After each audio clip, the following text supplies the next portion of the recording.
فقہائے کرام کی نظر میں مردوں کی طرح خواتین بھی اعتکاف کر سکتی ہیں اور اس عبادت کی فضیلت حاصل کر سکتی ہیں، لیکن عورتیں اپنے گھروں میں اعتکاف کریں اور اس مقصد کے لیے گھر میں اس جگہ کو مخصوص کر لیں جہاں نمازیں پڑھی جاتی ہیں۔ اگر گھر میں کوئی ایسی جگہ نہ ہو تو کسی کونے میں بیٹھ جائیں اور اسی جگہ کو اعتکاف کے لیے مخصوص کر لیں۔ مردوں کی بنسبت عورتوں کے لیے اعتکاف کی سنت ادا کرنا زیادہ سہل ہے۔ وہ بیٹھے بیٹھے گھر کے کاموں کی نگرانی بھی کر سکتی ہیں اور اعتکاف بھی جاری رکھ سکتی ہیں۔ اس کے باوجود عورتیں اعتکاف کا اہتمام نہیں کرتی اور ایک عظیم سنت سے محروم رہ جاتی ہیں۔ یہ بڑے افسوس کا مقام ہے۔ روایات میں ہے کہ ازواج مطہرات اپنے حجروں میں اعتکاف فرمایا کرتی تھیں۔ ایک حدیث میں ہے کہ عورتوں کے لیے بہترین مسجد ان کے گھروں کا اندرونی حصہ ہے۔ شادی شدہ عورتوں کو چاہیے کہ وہ اپنے شوہروں کی اجازت کے بغیر اعتکاف نہ کریں، کیونکہ ان کی اجازت کے بغیر اعتکاف کرنا جائز نہیں ہے۔ البتہ شوہروں کو چاہیے کہ وہ عورتوں کو اجازت دے دیا کریں، خامخواہ انہیں ثواب سے محروم نہ کریں۔ اگر کسی عورت نے شوہر کی اجازت سے اعتکاف شروع کیا، بعد میں اس نے اجازت واپس لے لی، اب بیوی کے لیے اس کی تعمیل ضروری نہیں ہے، اسے اعتکاف پورا کرنا چاہیے۔ عورت کے اعتکاف کے لیے یہ بھی شرط ہے کہ وہ حیض و نفاس سے پاک ہو۔ یہ بھی خیال رکھنا چاہیے کہ اعتکاف کی تاریخوں میں ایام شروع نہ ہوں۔ اگر اعتکاف کے دوران حیض آ گیا تو اعتکاف چھوڑ دینا چاہیے اور جس دن حیض شروع ہوا ہے اس کی قضا بعد میں کر لینی چاہیے۔ جو جگہ اعتکاف کے لیے گھر میں متعین کر لی ہے اس کا حکم وہی ہے جو مسجد کا ہے۔ بلا ضرورت اس جگہ سے اٹھ کر جانا جائز نہیں ہے۔ جائے گی تو اعتکاف ٹوٹ جائے گا۔ عورتوں کے لیے بھی اعتکاف کی جگہ سے ہٹنے کے وہی احکام ہیں جو مردوں کے لیے ہیں۔ جن ضروریات کی وجہ سے مرد مسجد سے باہر نکل سکتے ہیں انہی ضرورتوں کی وجہ سے عورتیں بھی نکل سکتی ہیں۔ جن کاموں کے لیے مردوں کو باہر نکلنا جائز نہیں، ان کاموں کے لیے عورتوں کو بھی اپنی جگہ سے اٹھنا جائز نہیں ہے۔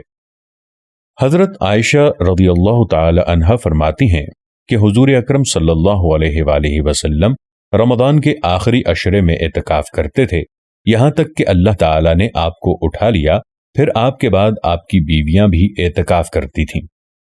صحیح بخاری۔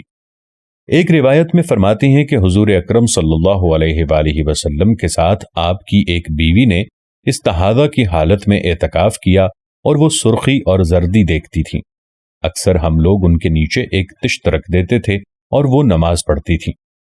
مسلم کی روایت میں فرماتی ہیں کہ حضور اکرم صلی اللہ علیہ وآلہ وسلم جب آخری عشرے میں داخل ہوتے تھے تو آپ صلی اللہ علیہ وآلہ وسلم رات کو جاگتے تھے اور اپنے گھر والوں کو بھی جگاتے اور عبادت میں خوب کوشش کرتے اور تہبند مضبوط باندھ لیتے۔ آپ صلی اللہ علیہ وآلہ وسلم کے وصال کے بعد آپ صلی اللہ علیہ وآلہ وسلم کی ازواج مطہرات رضی اللہ عنہن اپنے گھروں میں اعتکاف کیا کرتی تھیں۔ اسی لیے فقہا نے لکھا ہے کہ عورتوں کے لیے مستحب ہے کہ وہ مسجد البیت یعنی گھر کی مسجد میں اعتکاف کریں۔ اگر مسجد البیت نہ ہو تو مکان کے کسی حصے کو مسجد قرار دے کر اس میں اعتکاف کریں۔ بلا ضرورت اس حصے سے باہر نہ نکلیں، مکان کا وہ حصہ ہی ان کے حق میں مسجد کے حکم میں ہو جائے گا۔ چنانچہ عورتوں کو مسجد میں اعتکاف کرنا مکروہ ہے۔ فتاوی یوسفی میں ہے کہ عورت بھی اعتکاف کر سکتی ہے۔ اس کا طریقہ یہ ہے کہ گھر میں جس جگہ نماز پڑھتی ہے اس جگہ کو یا کوئی اور جگہ مناسب ہو تو اس کو مخصوص کر کے وہیں 10 دن سنت اعتکاف کی نیت کر کے عبادت میں مصروف ہو جائے، سوائے حاجات شرعیہ کے اس جگہ سے نہ اٹھے۔ اگر اعتکاف کے دوران عورت کے خاص ایام شروع ہو جائیں تو اعتکاف ختم ہو جائے گا، کیونکہ اعتکاف میں روزہ شرط ہے۔ عورتوں کو مسجد کے احاطے میں اعتکاف کرنا درست نہیں۔ عورتوں کے اعتکاف کی جگہ ان کے گھر کی وہی جگہ ہے جو انہوں نے نماز کے لیے مقرر کر رکھی ہو، اور اگر اس کے گھر میں کوئی جگہ نماز کے لیے مقرر نہیں ہے تو کسی جگہ کو نماز کے لیے مقرر کر کے وہاں پر اعتکاف کریں۔ فتاوی عالمگیری میں ہے کہ حضور اکرم صلی اللہ علیہ وآلہ وسلم رمضان کے آخری عشرے میں اعتکاف فرماتے تھے تو آپ کی ازواج مطہرات رضی اللہ عنہن بھی اہتمام سے اعتکاف کرتی رہیں، لیکن ازواج مطہرات اپنے اپنے حجروں میں اعتکاف فرمایا کرتی تھیں۔ اگر عورت حالت استحاضہ میں ہو تو اعتکاف کر سکتی ہیں، البتہ حالت حیض و نفاس میں اعتکاف درست نہیں، کیونکہ حیض و نفاس سے پاک ہونا ہر طرح کے اعتکاف کے لیے لازم ہے، اور اگر دوران اعتکاف حیض یا نفاس شروع ہو گیا تو اس کا اعتکاف ٹوٹ جائے گا۔ ایام روکنے کے لیے دوا کا استعمال کرنا۔ عورت کے لیے اپنے اعتکاف کے دنوں میں دوا استعمال کرنا جائز تو ہے، مگر دوا استعمال نہ کرنا بہتر ہے، کیونکہ دوا سے صحت پر بھی برا اثر پڑے گا۔ جس روز ماہواری آئے اعتکاف ختم کر دے، کیونکہ ماہواری کی حالت میں اعتکاف نہیں ہوتا، پھر بعد میں ایک روزے کے ساتھ اعتکاف کی قضا کر لے۔ اعتکاف میں کھانا پکانا۔ اگر اس کا کوئی کھانا پکانے والا نہ ہو تو مسجد البیت میں کھانا پکا سکتی ہے۔ مسجد البیت پر تمام احکام مسجد کے جاری نہیں ہوتے۔ دایا کا خدمت انجام دینا۔ عورت کا معتکف مسجد کے حکم میں نہیں ہے، لہٰذا اس معتکف میں اگر وہ کسی عورت کو بچہ جنوائے تو اس سے اعتکاف میں کوئی فرق نہیں آئے گا، تاہم بہتر یہی ہے کہ بحالت اعتکاف ایسا عمل نہ کرے۔ خواتین کا مسجد میں اعتکاف کرنا جائز نہیں۔ عورتوں کے مسجد میں آنے کے بارے میں حضرت عائشہ رضی اللہ تعالی عنہا فرماتی ہیں کہ عورتوں نے آپ صلی اللہ علیہ وآلہ وسلم کے بعد جو کچھ کرنا شروع کر دیا، اس کو آپ صلی اللہ علیہ وآلہ وسلم اگر اپنی زندگی میں دیکھ لیتے تو خود ہی ان کو مسجد میں آنے سے روک دیتے، جیسا کہ بنی اسرائیل کی عورتوں کو روکا گیا۔ آپ رضی اللہ تعالی عنہا اس دور کی بات کر رہی ہیں جو خیر القرون کا زمانہ تھا۔ صحابہ کرام رضی اللہ عنہم کی کافی تعداد موجود تھی، معاشرہ برائیوں سے پاک تھا۔ اس وقت کے حالات آپ رضی اللہ تعالی عنہا کی نظر میں اس قابل تھے کہ عورتوں کو مسجد میں آنے سے روک دیا جائے۔ موجودہ دور تو اس دور سے بہت مختلف ہے۔ اب تو ہر طرف بدامنی، فحاشی، عریانی اور بے حیائی پھیلی ہوئی ہے، تو آج کل تو بدرجہ اولا ان کو مسجد میں آنے کی اجازت نہیں دینی چاہیے۔ نیز اگرچہ کتابوں میں عورتوں کے مسجد میں اعتکاف کے بارے میں کراہت تنزیہی کا قول منقول ہے، لیکن علامہ طحطاوی رحمۃ اللہ علیہ فرماتے ہیں کہ اعتکاف کے مسئلے کو بھی نماز کے مسئلے پر قیاس کیا جائے، یعنی جس طرح عورتوں کا نماز کے لیے مسجد میں آنا مکروہ تحریمی ہے، اسی طرح اعتکاف کے لیے بھی مسجد میں آنا مکروہ تحریمی ہے، تاکہ عورتوں کا مسجد میں اعتکاف کے مسئلے میں کوئی تردد باقی نہ رہے۔ نیز صحابہ کرام رضی اللہ عنہم کے آثار سے بھی یہ بات معلوم ہوتی ہے کہ انہوں نے بھی عورتوں کو مسجد میں آنے سے منع فرمایا ہے۔ اسی لیے علماء کرام نے عورتوں کے مسجد میں آنے کے بارے میں خواہ نماز پڑھنے کے لیے ہو یا اعتکاف وغیرہ کے لیے ہو، ناجائز ہونے کا فتویٰ دیا ہے۔ عورت کا اعتکاف کے لیے پورا کمرہ مختص کرنا۔ گھر میں جو جگہ نماز کے لیے مختص ہو، عورت اسی جگہ میں اعتکاف کے لیے بیٹھ سکتی ہے۔ اگر کوئی جگہ نماز کے لیے مختص نہ ہو تو پہلے ایک جگہ کو مختص کرنا ضروری ہے، ورنہ اس کے بغیر اعتکاف میں عورت کے لیے بیٹھنا جائز نہیں ہے۔ چنانچہ اگر پورا کمرہ نماز کے لیے مختص ہے تو اس میں اعتکاف درست ہے، اور اگر کمرہ نماز کے لیے مختص نہیں ہے تو پہلے پورے کمرے کو نماز کے لیے مختص کریں، پھر اس میں اعتکاف درست ہوگا۔ دوران اعتکاف کھانا پکانا۔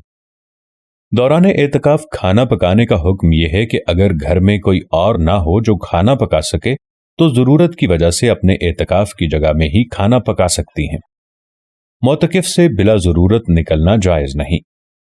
عورت کو اپنے گھر میں اس جگہ سے جہاں نماز پڑھتی ہو یا اس جگہ سے جس کو اعتکاف کے لیے مخصوص کر لیا ہو، سوائے ضروری حاجات یعنی پیشاب، پاخانہ، غسل جنابت کے باہر نکلنا جائز نہیں۔ جب حاجت کے لیے نکلے تو حاجت پوری کرنے کے بعد فوراً اپنی جگہ واپس آ جائے۔ گھر والوں سے بات چیت کرنا۔ دوران اعتکاف قرآن مجید کی تلاوت، ذکر و تسبیحات و نوافل وغیرہ جیسے مشاغل میں مصروف رہے، بلا ضرورت بات چیت سے احتراز کرے۔ کھانا پینا سونا اعتکاف کی جگہ ہی میں کرے۔ عورت اپنے گھر والوں کے لیے اپنے اعتکاف کی جگہ سے نکل کر سحری وغیرہ نہیں پکا سکتی اور نہ ہی باہر نکل کر گھر والوں کے ساتھ سحری و افطاری کر سکتی ہے۔ البتہ اپنے اعتکاف کی جگہ رہتے ہوئے اہم بات چیت ہر وقت کر سکتی ہے۔ بلا ضرورت اور تفصیلی بات چیت سے احتراز کرے۔ خواتین کے لیے اعتکاف میں معمولات۔ اعتکاف میں کوئی خاص ذکر منقول نہیں ہے، اتنی عبادت کریں کہ آئندہ دنوں کے لیے بشاشت رہے۔ ابتدا میں جوش ہو اور بعد میں طبیعت میں سستی آ جائے تو یہ مناسب نہیں۔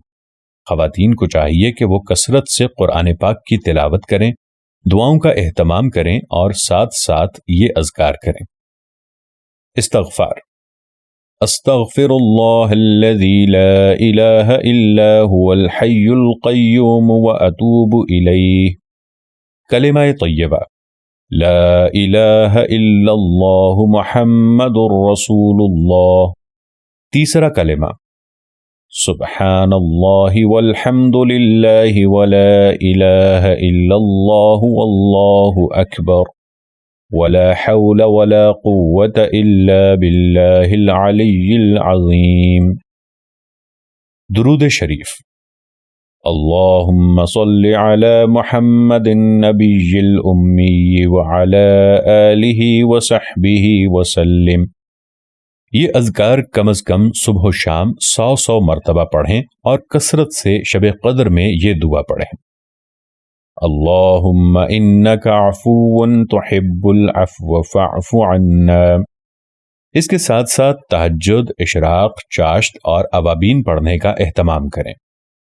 مولانا محمد الیاس گھمن صاحب کا موقف: بعض لوگ دینی معاملات میں مرد و عورت کے درمیان کوئی فرق نہیں کرتے، حالانکہ مرد و عورت کے طریقہ عبادت میں فرق کا ہونا عقل و نقل دونوں کا تقاضا ہے۔ عبادات دو طرح کی ہیں۔ نمبر 1 بدنیہ، جن کا تعلق انسان کے بدن کے ساتھ ہے۔ نمبر 2 مالیہ، جن کا تعلق مال کے ساتھ ہے۔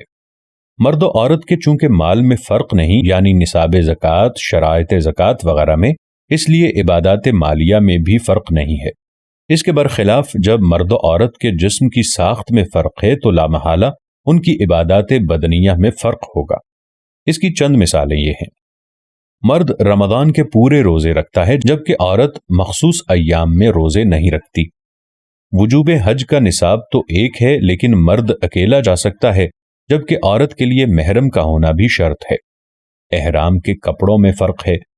مرد تلبیہ اونچی آواز سے کہتا ہے جبکہ عورت آہستہ آواز سے کہتی ہے۔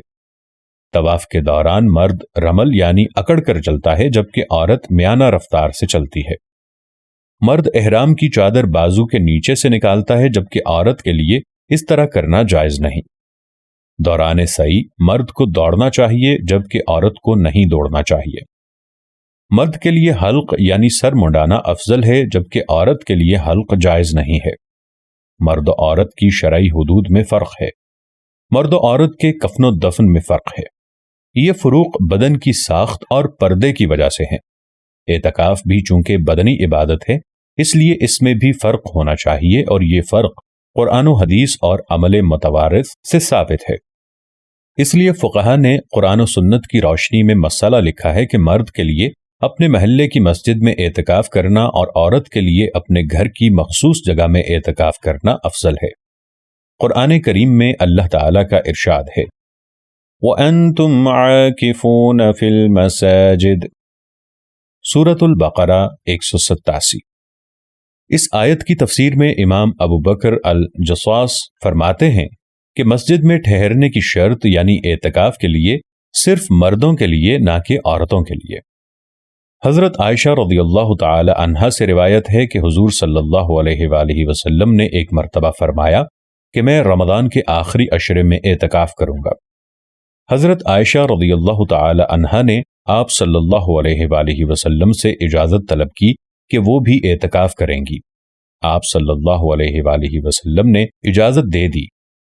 حضرت حفصہ رضی اللہ تعالی عنہا نے حضرت عائشہ رضی اللہ تعالی عنہا سے کہا کہ مجھے بھی اجازت دلا دو۔ انہوں نے اجازت دلا دی۔ جب حضرت زینب بنت جحش رضی اللہ تعالی عنہا نے دیکھا تو انہوں نے بھی خدام کو خیمہ لگانے کا حکم دے دیا، چنانچہ ان کا بھی خیمہ لگا دیا گیا۔ جب حضور صلی اللہ علیہ وآلہ وسلم نماز پڑھ کر اپنے خیمے کی طرف تشریف لے گئے تو بہت سارے خیموں کو دیکھ کر فرمانے لگے کہ یہ خیمے کیسے ہیں؟ صحابہ کرام رضی اللہ تعالی عنہم نے عرض کیا کہ حضرت عائشہ، حضرت حفصہ اور حضرت زینب بنت جحش رضی اللہ تعالی عنہن نے لگائے ہیں۔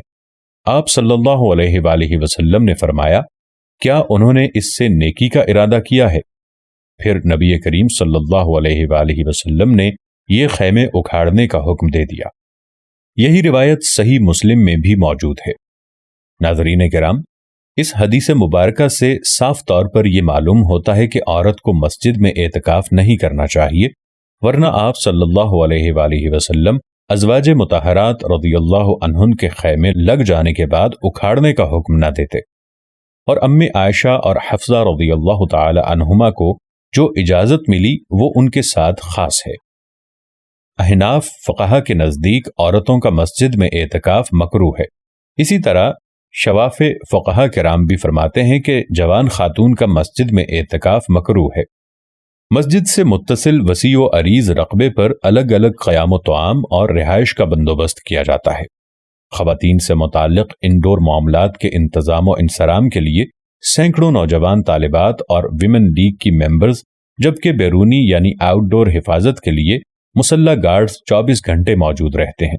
آنے والی خواتین کی باقاعدہ رجسٹریشن کی جاتی ہے، ان کی صحت و صفائی، قیام و طعام کا خیال رکھا جاتا ہے، اور بصورت بیماری و حادثہ طبی ماہرین کی ٹیم ہر وقت موجود ہوتی ہے۔ خواتین کو اعتکاف میں درپیش مسائل اور ان کا حل۔ اعتکاف کے دوران اگر کسی خاتون کو کوئی ایسی بیماری لاحق ہو جائے جس کا علاج اعتکاف گاہ سے باہر جائے بغیر ممکن نہ ہو تو اس صورت میں اعتکاف توڑنا جائز ہے۔ والدین، بیوی، بچوں یا بہن بھائیوں میں سے کسی کو کوئی شدید مرض لاحق ہو جائے یا کوئی حادثہ پیش آ جائے اور گھر میں کوئی دوسرا تیمارداری کرنے والا موجود نہ ہو تو اس صورت میں اعتکاف توڑنا جائز ہے۔ شرعی عذر کو انجیکشن، ٹیبلٹ یا دوائی سے روک کر اگر صحت پر برے اثرات مرتب ہونے کا اندیشہ نہ ہو تو خواتین اعتکاف بیٹھ سکتی ہیں اور افطاری کے اوقات میں یعنی غروب آفتاب سے لے کر اذان فجر سے قبل تک ٹیبلٹ لے سکتی یا انجیکشن لگوا سکتی ہیں۔ لیکن اگر انجیکشن لگوانے یا گولیاں کھانے کے باوجود کسی وقت عذر شرعی لاحق ہو جائے، چاہے وہ تھوڑی دیر کے لیے ہی ہو، تو مسنون اعتکاف ٹوٹ جائے گا۔ رمضان المبارک میں معتکف یا معتکفہ مرد یا عورت کا کسی عذر کی وجہ سے مسنون اعتکاف ٹوٹ جائے، مثلا ضرورت سے زائد اعتکاف گاہ سے باہر رہے، یا معتکفہ یعنی عورت کو حیض آ جائے، یا نفاس یعنی بچے کی پیدائش ہو جائے، یا کوئی اور بیماری یا تکلیف لاحق ہو جائے، تو جتنے دن کا اعتکاف رہ جائے اور رمضان المبارک کے روزے بھی اتنے ہی ہوں، تو عید کے بعد جب رمضان کے روزوں کی قضا کرے تو اعتکاف کی بھی قضا کر لے۔ اگر قضائے رمضان کے ساتھ اعتکاف نہیں کیا تو بعد میں نفلی روزے رکھ کر اعتکاف پورا کرے۔ جو علماء خواتین کے مسجد میں اعتکاف کو جائز کہتے ہیں، ان کے نزدیک بھی گھر میں اعتکاف کرنا افضل اور زیادہ اجر و ثواب کا باعث ہے، تو کیوں غیر افضل کو افضل پر ترجیح دی جائے؟ اللہ تعالی ہم سب کو عمل کی توفیق نصیب فرمائے۔ والسلام علیکم ورحمۃ اللہ وبرکاتہ۔